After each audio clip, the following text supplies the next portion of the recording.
Hey, what's going on? It's your boy Dalton from the Petrol List. And firstly, I want to thank the new subscribers. Subscribers keep rolling in, and it's great, and keep coming so that I can keep making these videos. Today, I'm going to talk about three things, kind of like the last video.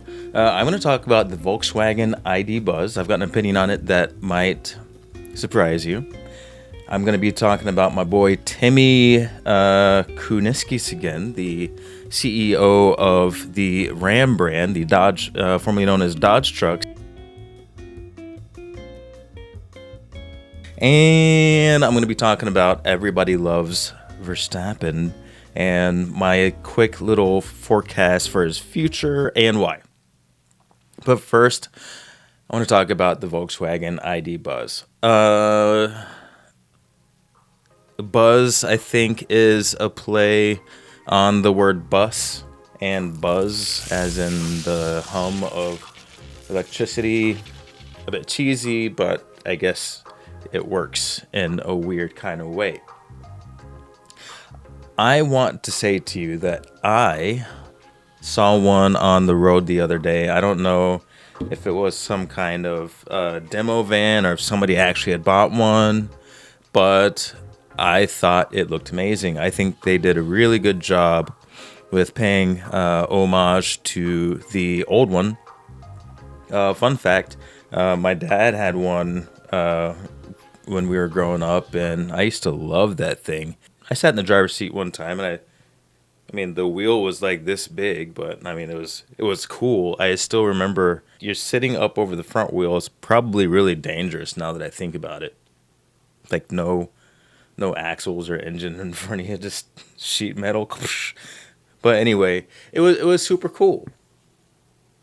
And, the motor is in the back. I was too young to care about the motor being in the back, but now that I've grown up and thought about it, I think that's really, kind of a neat thing. Volkswagen was very Volkswagen-y back in the day, and now they're a bit more Honda. So just seeing that Buzz, ID Buzz,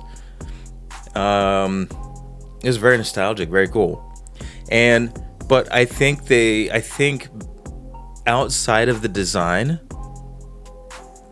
I think VW really screwed up on this one, because this was a great chance to make a cool looking bus for the masses and really even get people into electric vehicles or hybrid vehicles, if that's what VW really wanted. Now, for me, I think putting a straight four diesel in the back of it, I think that would have been cool. But then again, I'm a Neanderthal. But what they really honestly could have done was put a hybrid 4-cylinder turbo, get it some really good gas mileage. Heck, even that kind of vehicle, you could even make it a diesel generator electric vehicle, because the point of that vehicle is it's not speed, it's not performance, it's about being cheap transportation. You can throw your friends in the back, or your kids or your dog or whatever, all three, I don't know, and just drive across the country and look cool while you're doing it. The problem here is that Car and Driver tested this thing, and it got anywhere between 180 to 190 miles of range. And this is supposed to be kind of like, you picture just like packing up the guitar or the surfboard or whatever it is, the drum kit, and moving out west. Well, I mean, you can't move out west right now. A lot of problems out there. But you know what I mean. You know what I mean. You jump in there and you just drive. You drive for days. You stop and you fill up at, whatever one-horse town. That is what that is about. But if you can only make it 180 miles away, yeah, I don't know. The single motor one does, I want to say, 0 to 60 in 6.7 seconds. The dual motor one is like a second and a half faster. They even did a skid pad on this thing. It's like 0.83 Gs or 0.87 Gs. I mean, these are performance numbers. Right there, full stop. Performance numbers do not go into an article that is written about a Volkswagen bus. It's not about performance. It is unabashedly a people mover, a good-looking people mover, a people mover that you would use if you didn't want to drive like a 1985 Caravan. It's just a good-looking alternative to pile a bunch of people into and just drive away. That is the point, and I really think that VW missed the point there, and that makes me really sad because, my gosh, that VW ID Buzz was so cool looking. If I were in the market for that, even though I don't like hybrids, I don't like electric vehicles, I would totally buy that in a hybrid because I found the design to be that cool. Maybe somebody will convert it to a diesel, but I mean, that's the other thing. It ain't cheap. I think it's like $60,000-$70,000. That's besides the design, the VW ID Buzz is the antithesis of what the original was, and that's really sad. And you know the reason why they can't do a rear engine car anymore is because everybody's in the business of, they're sharing chassis. It doesn't matter if it's a gas engine or electric motors or all that kind of stuff. Car companies are trying to share the chassis across the board. They're not making individual one-off chassis anymore. So that is... My light just went off. I think I was saying that... Oh yeah, car companies can't really build the cool cars anymore because they're sharing a chassis. Like a Tiguan is a Q3, is a Jetta, is a... I don't know these for a fact, but it's all shared. So unless VW is going to make a slew of rear engine cars, which I kind of think they should, bring back the Thing, bring back the Beetle, bring back the ID Buzz, and make them rear engined and super cool and super cheap, they would sell millions of them. But car companies don't listen. Kind of like Subaru and the WRX that no longer comes in a manual transmission and it has a CVT. That's a whole different story. I'm not even sure I'm ever going to make a video about that one because that is just so depressing. At least the ID Buzz looks good. Anyway, I spent so much longer on the ID Buzz than I thought I was going to. Let's move on to my buddy Tim Kuniskis. He wants a small or mid-size Ram truck. Does anybody out there, do you remember the Dodge Dakota? It was bigger than a Ranger, bigger than a Chevy S10, but definitely smaller than a Silverado or an F-150. It was just kind of like that right-sized truck. I don't know what I would compare it to now. Maybe like a modern day 4-door Tacoma. It's weird. I don't entirely, hate Tim Kuniskis. I feel like he's a real car guy on the inside, and he wants to bring back the Hellcat and just like throw it into everything. He wants this, I hope they call it Dodge Dakota, and I hope they bring it back with 4 doors and a towing capacity of 7,500 and a manual transmission. Matter of fact, I am describing the truck I would buy if it came in a manual transmission and it had that kind of Ram little semi truck look that I like so much. Contender all day long because that was a cool truck. Now, will this new one be Maverick sized, like modern day Maverick sized, which is like maybe the smallest pickup truck you can get, or will it be Ranger sized? I think they may be better off making it Ranger sized, but then again, I don't know. The little 90s like pup truck phenomenon might really kick off, especially given the economy, especially for the younger buyers. I think that a Maverick sized truck that was offered maybe in a non-hybrid, that way it's less expensive and less complex to repair. I think that could be a winner. I could really see people using those.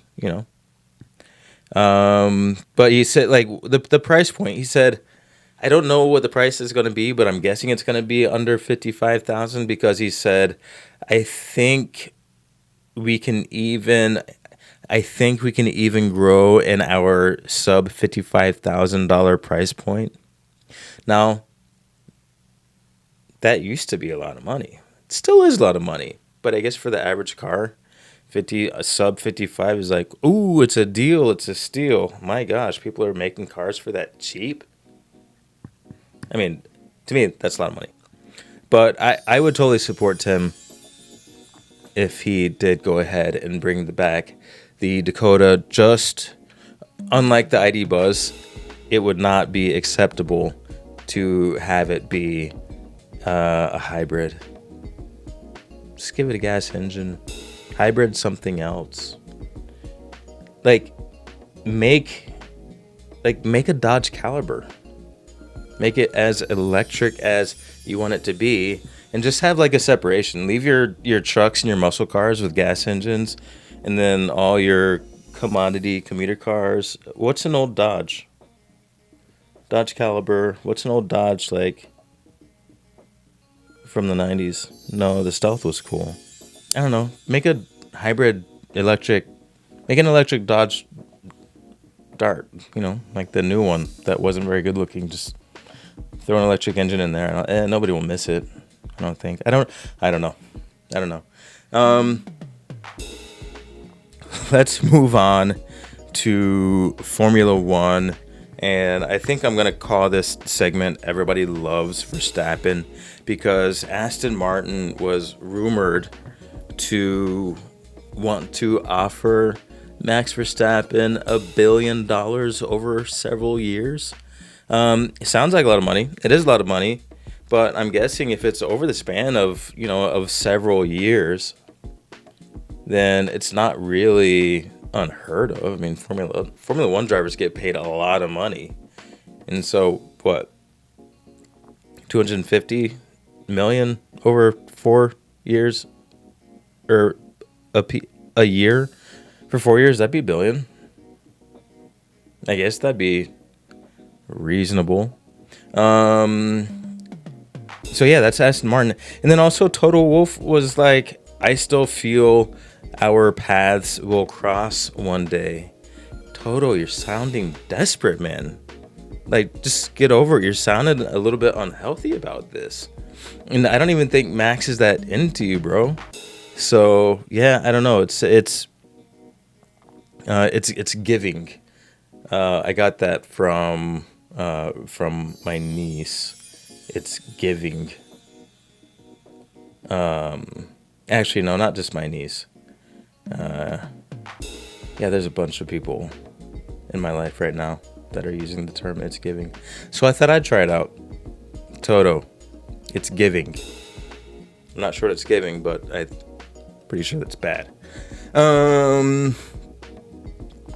I think Aston Martin could actually be an option, maybe in 2026. Fernando Alonso, I don't know why I can't say his name on the first try ever. He'll be turning 45 during the first year of the 2026 regulations. I'm not sure my man Fernando is much longer for the world of F1. It's borderline unhealthy, maybe, to stay in for that long. Don't you think? Wouldn't it be? Kind of get institutionalized? You won't be able to adjust to life on the outside anymore? I don't know. Could be. Maybe I'm wrong. But anyway, Aston Martin is going to have Adrian Newey. They're going to have Honda, and they're going to have an aging Fernando. And he's going to have a teammate in Lance Stroll that will not threaten his race wins. I think it's a win-win-win-win-win-win-win. However, Red Bull is still no slouch either. And if they can get their acts together and maybe, I don't know, convince him that the 2026 car is going to be amazing, because I think they've already said they're not going to be working on the 2025 car anymore, then maybe there's a chance that he stays at RB. But I think if he moves, I see him going to Aston Martin. I think it would be a bit weird for him to go to Mercedes and challenge Kimi Antonelli. It would be Kimi Antonelli. I think Toto Wolff would drop kick George Russell out of there, although George Russell is also starting to mature into a less mistake-prone driver. So I think Mercedes actually has a couple of good drivers there. So would they really want to mix that up, especially after such a tumultuous couple of years that they had with who was that guy? Lewis Hamilton.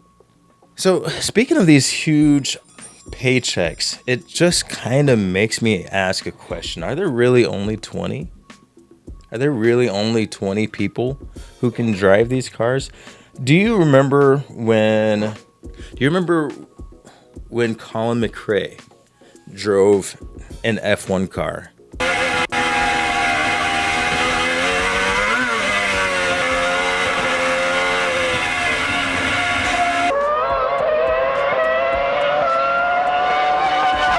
He was actually pretty amazing at it. He was getting up to speed really quickly. So is it that pretty much all rally drivers, except for Ben Sulayem,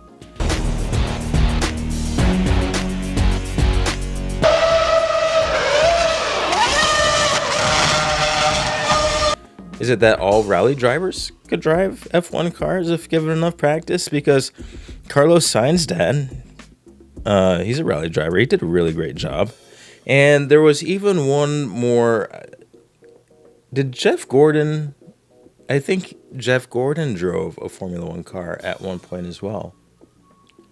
So are Formula One drivers truly that rare that there are only 20 qualified individuals on the grid because there are only 25 drivers that could handle those cars? Or is it a little bit more like the diamond business, in that from what I understand, diamonds aren't as rare as we're led to believe, and distribution is limited to improve the sense of scarcity? Is that what's going on? Because that would be the only way you could justify to, to a boardroom that you want to pay somebody $1 billion over a few years. It's like if it's true that there's this few number of people who can actually drive the car, then yeah, if there's only 20 people in a world of whatever 7 or 8 billion, whatever it is we're at now, yeah, they would be worth that much money. But if it's a scam, and I think it could be. I mean, you're going to have, a lot of extensive training. You should have been, driving since you're a little kid. But there's got to be more than 20, right? Anyway, that's it. What a way to end the video, just with an empty, unanswered question. It's got to be more than 20, right? Anyway, well, that's it. I've been Dalton. This has been the Petrolist, and you have been great. Thanks for watching. Keep subscribing. I like this new format of talking about other stuff in the car world, along with Formula One. And when we get back to the season, I'll be back to reviewing the races. But for now, Lewis Hamilton is skiing, snowboarding. He's snowboarding. And Valtteri Bottas is making commercials. What are you going to talk about? What are you going to talk about? Right? Okay, anyway. All right, I'm out.